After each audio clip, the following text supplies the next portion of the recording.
Hello नमस्कार दोस्तों, स्वागत है अपने कोर्स में। और नेक्स्ट वीडियो में देखो अपन हम बात करने वाले हैं। देखो अपना एमएस एक्सेल चल रहा है और एक्सेल में होम टैब पूरा हो चुका है, फाइल मैनेजमेंट हो चुका है। और देखो अब चलेगा अपना इंसर्ट टैब। तो इंसर्ट में देखो सबसे पहले पाइवट टेबल है। तो पाइवट टेबल को मैं अलग से वीडियो बनाऊंगा क्योंकि ये बहुत ज़्यादा काम की चीज़ है भाई पाइवट टेबल। इसके अलावा होम में भी मैंने इंसर्ट छोड़ रखा है, तो उसका भी अलग से वीडियो मिलेगा आपको क्योंकि बहुत ज़्यादा काम आती है। अब यहाँ पर ये जो टेबल्स, तो टेबल्स के लिए टेबल भी मैं होम पर पढ़ा चुका हूँ। यहाँ पर ये देखो फॉर्मेट टेबल जो है, ये जो फॉर्मेट टेबल है यहाँ पर, यही टेबल आप यहाँ पर टेबल में देखने को मिलेगी। जैसे कंट्रोल ए से डाटा सेलेक्ट किया, टेबल पे जाओ और ये वही चीज़ आएगी, या फिर आप कंट्रोल टी से भी बना सकते हो यहाँ से। तो ये मैंने पढ़ा दी भाई फर्स्ट वाले वीडियो में, जो फर्स्ट का सेकेंड वीडियो है जो एक्सेल का, उसमें। और हटाना है तो यहाँ से कन्वर्टर रेंज, तो उसमें देख लेना भाई, किसी को कोई डाउट रहता है तो इस चीज़ में। इसके बाद चलो आप लोग यहाँ पर picture, online picture, shape, icon, 3D model, smart art और स्क्रीनशॉट, तो ये चीज़ें भी मैं सारी आप लोगों को MS वर्ड में पढ़ा चुका हूँ क्योंकि पूरा फॉर्मेटिंग टूल पढ़ा दिया। फिर भी मैं आपको यहाँ पर बताने वाला हूँ एक एक बार कैसे यूज में लेना है। जैसे आपको यहाँ से जाना है पिक्चर पर। अब एक्सेल फाइल में कोई भी पिक्चर लेनी है तो पिक्चर पर गए, और पिक्चर पर जाने के बाद जिस भी ड्राइव में आपके फ़ोटोज़ हैं वो फ़ोटो लेना है। जैसे मान लो यहाँ से मैंने ये फ़ोटो लिया तो ऐसे आएगा। अब इसे ये यहाँ पर ऐसे एडजस्ट कर सकते हो, आप कहीं भी रख सकते हो। और इसकी साइज़ कम करनी है तो यहाँ से आप ऐसे कम करके जहाँ भी आपको इसमें प्रयोग लेना है आप ऐसे प्रयोग में ले सकते हो। और इसका जो पिक्चर टूल है, ये देखो पिक्चर टूल में रिमूव बैकग्राउंड है, करेक्शन है, कलर है, आर्टिस्ट इफेक्ट है, डिजाइन वगैरह है अलग अलग। तो ये सारी चीज़ में पूरा पिक्चर टूल आपको कहाँ पढ़ा चुका हूँ, MS वर्ड में पढ़ा चुका हूँ। तो आपको ये वहाँ से देख लेना है भाई। तो पिक्चर आप ऐसे ले सकते हो। इसके अलावा ऑनलाइन पिक्चर पे जाओ तो ऑनलाइन पिक्चर पर जाकर आप यहाँ से ऑनलाइन ले सकते हो। तो कुछ पिक्चर तो आपको यहाँ देखने को मिल जाएगी, या फिर स्पेशल किसी चीज़ की चाहिए आपको तो आप यहाँ से सर्च भी कर सकते हो भाई। जो भी चाहिए आपको वो आप यहाँ पर पिक्चर ले सकते हो भाई। यहाँ पर जैसे यहाँ पर आपने लिखा जैसे COW काउ, तो फिर गाय का फोटो आ जाएगा, देखो ऐसे। और यहाँ से इंसर्ट कर देना है। अब यहाँ से कोने से पकड़ कर खींच कर छोटा कर लेना भाई, क्योंकि बड़ा आता है ऐसे। ऐसे एडजस्ट करके फिर जहाँ भी रखना चाहो आप ऐसे रख सकते हो भाई ऐसे। और अच्छा उसमें लिंक था भाई, कहाँ से लिया है, फ्लिकर से आया था। हटाना है तो डिलीट। बाकी पिक्चर टूल पूरा वही है इसमें भी। ये फॉर्मेट पे जाओगे तो पिक्चर टूल पूरा वही देखने को मिलेगा जो मैं आपको पढ़ा चुका हूँ। तो एडिटिंग आपको जो भी करनी है वो आप यहाँ से कर सकते हो।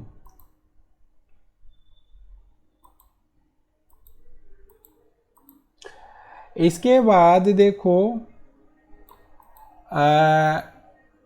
अच्छा ये हाइपर लिंक ऐड हो गया है भाई इसमें। अब इसके बाद देखो यहाँ पर शेप्स, तो शेप में अलग अलग शेप है। तो जैसी भी शेप की आपको ज़रूरत पड़ती है आप शेप यहाँ से लेकर इसे ड्रॉ कर सकते हो। और ये पूरी चीज़ में आपको पढ़ा चुका हूँ। देखो कैसे कलर लेना है, क्या करना है, पूरी चीज़ में आपको वहाँ पर पढ़ा चुका हूँ भाई। इसके बाद है देखो इसमें आइकन।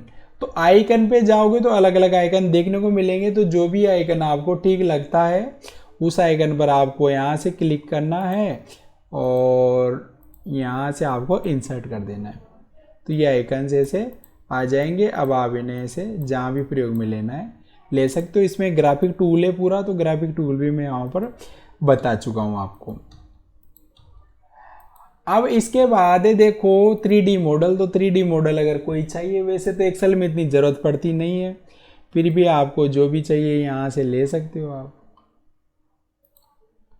अलग अलग है भाई इतने सारे, जैसा चाहिए आपको। ये चाहिए क्या, ऐसे हीरो वाली इमोजी, तो ये देखो ऐसे। फिर आप इन्हें घुमा सकते हो, एडजस्ट कर सकते हो ये सारा पढ़ा रखा है। देखो देखो कौन आया, एक्सेल ज़्यादा अच्छे से आ गया इसलिए ऐसे रहे हैं ये।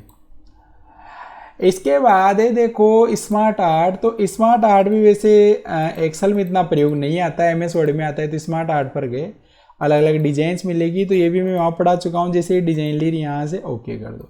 अब इसमें जैसे यहाँ पर लिखा मैंने इनपुट, फिर यहाँ पर लिखा मैंने प्रोसेस, और यहाँ लिखा मैंने आउटपुट। फिर इनके पार्ट्स के नाम आप यहाँ पर लिख सकते हो। तो ये सारी चीज़ मैंने पढ़ा दी है भाई, दो दो ही लिख रहा हूँ मैं यहाँ पर जैसे। और तो ऐसे बना सकते हो आप यहाँ पर।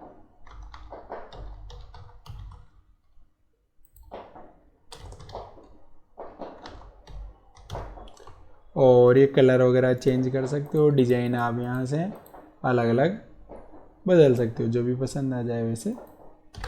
तो ये चीज़ भी मैं आपको पढ़ा चुका हूँ भाई। इसके बाद स्क्रीनशॉट, तो ये जो अपनी फाइल है, इसके अलावा देखो दूसरी फाइलें खुली हुई है यहाँ पर। तो आप जैसे ही जाओगे तो उसका स्क्रीनशॉट आप यहाँ पर ले सकते हो, जैसे जो फाइल खुली हुई थी उसका, अपनी फाइल के अलावा जो एक्स्ट्रा फाइल खुली हुई है।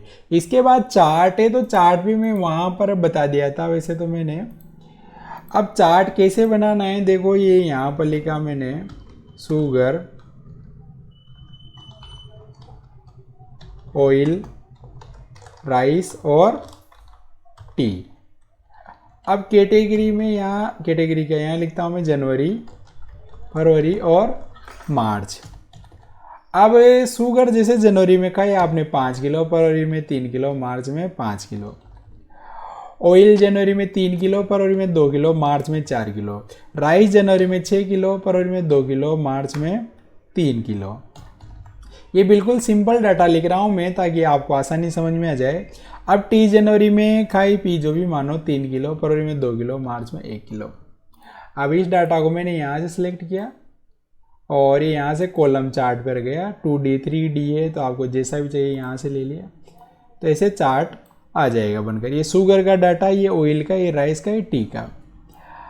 अब ये यहाँ से चार्ट के अलग अलग लेआउट आपको देखने को मिलेंगे। तो जो भी लेआउट आपको पसंद आ जाए वो लेआउट आप यहाँ से लगा सकते हो भाई। देखो जनवरी ब्लू कलर में, और फरवरी का ये जो कलर है ऑरेंज जैसा है भाई, और मार्च ग्रे स्केल कलर में है यहाँ से। तो ये शुगर देखो जनवरी में 5 किलो, देखो शुगर ये देखो जनवरी में 5 किलो जा रही है यहाँ पर। ये शुगर फरवरी में 3 किलो और मार्च में देखो 5 किलो। ऐसे सबका डाटा यहाँ पर दे रखा है। देखो ये जो दे रखा है। तो ऐसे अलग अलग चार्ट आप यहाँ से बना सकते हो। तो इतने सारे चार्ट के ये इसमें देखो कैसे देखना है आपके ऊपर डिपेंड करता है। इसके बाद चेंज चार्ट पे जाओ, तो आप यहाँ से लाइन वाला चार्ट चाहिए तो लाइन वाला ले लो, तो लाइन चार्ट आ जाएगा ऐसे। या फिर आप ये यहाँ और यहाँ से भी जैसा चाहिए वैसा चार्ट आप यहाँ से, पाई चाहिए तो पाई वाला ले लो, ये चाहिए ऐसा चाहिए, तो अलग अलग चार्ट है, जैसा चाहो वैसा। और डिजाइन आप यहाँ से चूज कर सकते हो कौन सी डिजाइन में चाहिए। और ये फॉर्मेट में आप इनकी डिजाइन वगैरह चेंज कर सकते हो, कलर वगैरह ऐसे। तो ये इतने सारे चार्ट के प्रकार है। मैप वाला तो चलेगा नहीं वैसे, ज्योग्राफिकल है जो। इसके बाद देखो ये चार्ट है, रिकमेंड चार्ट पे जाके भी आप यहाँ से बना सकते हो कौन सा चार्ट लेना है आप। ऐसे भी सबसे बेस्ट ये वाला ही रहता है क्योंकि अच्छे से दिख जाता है इसमें। अब इसके बाद देखो यहाँ पर लाइन कॉलम विंडोज, तो स्पार्क लाइन चार्ट होता है भाई। तो स्पार्क लाइन चार्ट कैसे काम आता है आपको, तो स्पार्क लाइन चार्ट आपको कैसे प्रयोग में लेना है भाई। तो स्पार्क लाइन चार्ट प्रयोग में लेने के लिए मैं कुछ डाटा लिखता हूँ यहाँ पर। जैसे यहाँ लिखा मैंने 6, 10, 5, 5 के 6 लिख दिए। फिर यहाँ लिखा मैंने 2, फिर यहाँ लिखा -3, 4, -2 और यहाँ लिखा मैंने 8। अब इन कॉलम्स को मैंने सिलेक्ट किया और इसकी साइज में थोड़ी कम कर देता हूँ, जूम कर देता हूँ ताकि आपको अच्छे से दिखे। अब ये जो अगली सेल है तो इसके लिए मैं इस कॉलम को यहाँ से चौड़ा कर देता हूँ, इसे कॉलम चौड़ा कर दिया मैंने, और इस रो को भी मैं नीचे खींच के इधर थोड़ा ऊपर कर देते हैं ताकि इधर नीचे कर इसको। तो ऐसे इस रो की हाइट मैंने बढ़ा दी, ये जो सेल है मतलब चौड़ी कर दी मैंने, रो की हाइट बढ़ा दी, कॉलम की चौड़ाई बढ़ा दी, यानी सेल बड़ी हो गई। अब आपको इस सेल पर क्लिक करना है। अब ये देखो ये जो 3 ऑप्शन है यहाँ पर, 3 ऑप्शन कौन कौन से, देखो लाइन, कॉलम, विंडोज, तो तीनों एक ही डेटा से हो जाएंगे। तो लाइन पर जाना है, डेटा रेंज पे क्लिक करना है आपको, यहाँ पर डेटा रेंज पे, किस पे क्लिक करना है, डेटा रेंज पे यहाँ पर। और क्लिक करने के बाद आपको ये डेटा सेलेक्ट कर लेना है जहाँ तक लिख रखा है, जैसे 8 तक लिख रखा है। फिर आपको ये यहाँ लोकेशन पे क्लिक करना है। लोकेशन पे मैंने ऑलरेडी क्लिक किया हुआ था तो केवल आपको इस रेंज बतानी उसे, और यहाँ से ओके कर दो तो लाइन आएगी ऐसे ही हूँ। अब इतनी समझ में नहीं आ रही होगी तो आपको जाना है स्पार्क लाइन टूल आएगा ऊपर, तो स्पार्क लाइन कलर पे जाके वेट पे जाना है, लाइन की मोटाई बढ़ा दो तो लाइन बढ़ जाएगी। लाइन का कलर चेंज करो, जैसे कलर आप यहाँ से अलग अलग चेंज कर सकते हो, जैसे ये कर दिया मैंने। अब मार्कर पर गया, नेगेटिव को दिया मैंने रेड कलर, तो दोनों नेगेटिव पॉइंट है, देखो -3 -2। फिर यहाँ पर मार्कर दिया मैंने ब्लैक कलर का, तो देखो ये 6 है, ये 10 है, ये 4 है, ये 2 है, ये -3 है, ये 4 है, -2, ये 8 है। फिर वापस मार्कर पर गए, आई पॉइंट को जैसे मैंने ग्रीन कलर दे, तो सबसे हाई पॉइंट है देखो यहाँ पर। लो पॉइंट को मैंने येलो कलर दे दिया, तो सबसे लो पॉइंट है। और फर्स्ट पॉइंट को यहाँ से मैंने देखो नीला कलर दे दिया, तो ये फर्स्ट पॉइंट है देखो यहाँ पर। इसके बाद लास्ट पॉइंट को मैंने पर्पल कलर दे दिया, तो ये पर्पल कलर है देखो ऐसे। तो ऐसे आप इन्हें यहाँ से बना सकते हो, मतलब ये लाइन स्पार्क लाइन है, मतलब लाइन वाला है जिसमें ये। अब इसी डाटा को आप यहाँ से कॉलम में कन्वर्ट करवा सकते हो, तो कॉलम में कन्वर्ट हो जाएगा। और यहाँ से कलर आप अपने अनुसार दे सकते हो, किस पॉइंट को कौन सा कलर देना है आपके ऊपर डिपेंड करता है। और इसी डाटा को आप विंडोज में भी कन्वर्ट करवा सकते हो। और ये पॉइंट्स को आप यहाँ से शो ओवरराइड कर सकते हो, तो कलर मतलब हटा सकते हो, लगा सकते हो ऐसे, ये यहाँ से ऐसे, और हटाना है तो क्लियर। तो ये लाइन पर लाइन वाला बताया मैंने, कॉलम का वहीं से बन गया था। फिर भी अगर आप डायरेक्ट बनाना चाहते हो तो इस सेल पे क्लिक करना है, बड़ी वाली पे, कॉलम पे गए, डेटा रेंज पे सेलेक्ट करना है और लोकेशन पे क्लिक करके ओके कर दो। फिर ये स्पार्क लाइन कलर पे जाओ और कलर अपने अनुसार आपको यहाँ से दे देना है, जिस भी पॉइंट को जो भी देना है, हटाना है तो क्लियर।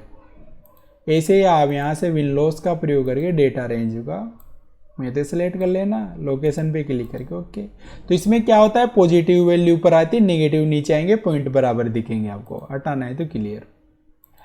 इसके बाद स्लाइसर में आपको डेटा में पढ़ाऊंगा वैसे,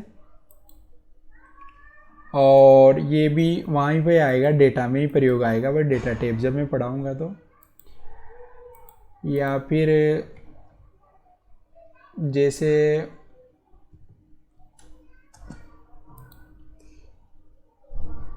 तो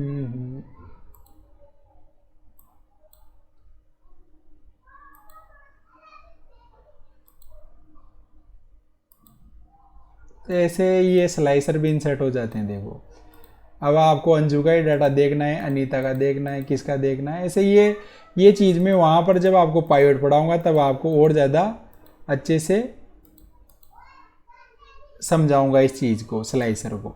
या फिर अलग से सेपरेट वीडियो स्लाइसर के लिए अपन बनाएंगे, भाई स्लाइसर का अलग से पूरा सेपरेट आएगा। भाई हटाना है तो उस पर क्लिक करके आपको डिलीट दबा देना है। टेबल बना के बताया है तो मैंने, बाकी इसे मैं जब पाइवट पढ़ाऊंगा तब आपको बहुत अच्छे से एक्सप्लेन करूंगा, या फिर स्लाइसर का अलग से वीडियो लाएंगे भैया अपन। टाइमलाइन अपने वहाँ डेटा में काम आएगी, लिंक भी वहीं, अच्छा आई पर लिंक में आप दूसरी फाइल जोड़ सकते हो, इसके साथ लिंक पर जाना है और जो भी फाइल आपको जोड़नी है यहाँ से फाइल सेलेक्ट कर लेनी है और यहाँ से ओके कर देना है। अब जैसे कर्सर को ले जाओगे तो साथ का चिन्ह आएगा, तो उस पर क्लिक करना है आपको यहाँ से, तो ऐसे ये फाइल आ जाएगी जैसे जो बना रखी थी किसी ने, हटाना है तो ऐसे। अब इस आई पर लिंक को अगर आपको हटाना है तो होम पे आना है, क्लियर पे, यहाँ नीचे ऑप्शन आएगा, नीचे ऑप्शन आएगा देखो किसका, रिमूव हाइपर लिंक का, तो आपको इस पर क्लिक करना है, ऐसे तो हट जाएगा। इसके बाद टेक्स्ट बॉक्स में आप ऐसे बॉक्स बनाकर इसमें डिजाइन कर सकते हो और जो भी लिखना है लिख सकते हो। तो ये मैं आपको पढ़ा चुका हूँ पूरा टूल वहाँ पर, यानी हेडिंग्स वगैरह के काम आ जाएगा भाई, अगर हेडिंग्स वगैरह अलग से डिजाइन में चाहिए तो आपको ऐसे। तो ये लगभग सारी वही चीज़ें जो मैं वहाँ पर पढ़ा चुका हूँ आपको MS वर्ड में। हेडर फुटर लगा सकते हो आप हर पेज के ऊपर। तो हेडर लगानी है अगर आपको, जैसे यहाँ पर लिखा मैंने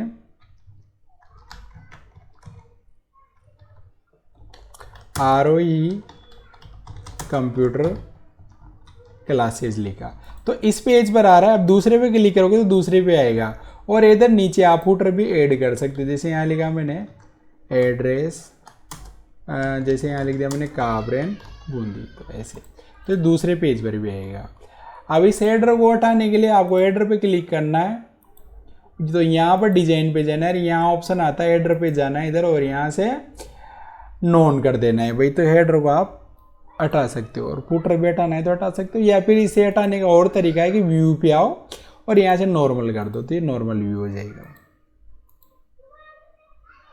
इसके बाद ये वर्ड आर्ट में यहाँ पर डिजाइन है, तो आप अलग अलग डिजाइन लेकर इसमें जो भी लिखना है आप यहाँ पर टाइप करके ऐसे लिख सकते हो। तो ये MS वर्ड की चीज़ है, एक्सेल में डिजाइनिंग का ज़्यादा काम नहीं होता है।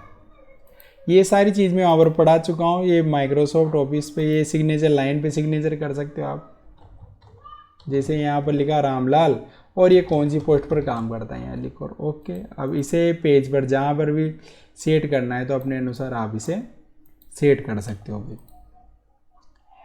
इसके बाद ये ऑब्जेक्ट का है, तो आप बनी हुई फाइल ले सकते हो यहाँ पर क्रिएट फ्रॉम फाइल, और यहाँ से जाना आपको किस पे, ब्राउज पे, और जो भी फाइल आपको चाहिए यहाँ से इंसर्ट करके ओके कर देना, तो ऐसे आ जाएगी वही फाइल।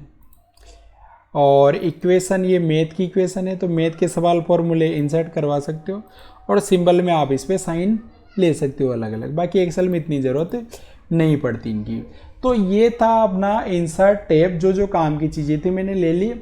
बाकी इसमें देखो मैंने यहाँ से पाइवट टेबल और स्लाइसर को छोड़ा है, स्लाइसर मैंने हल्का सा बताया, तो पाइवट में पूरा आएगा, और होम में फिल्टर वाला छोड़ रखा है, तो उसे अलग से लेंगे अपन। अब इसके बाद पेज लेआउट वाला टैब आएगा। तो मिलते हैं नेक्स्ट वीडियो में, तब तक के लिए राम राम। वीडियो कैसा लगा ज़रूर बताइएगा।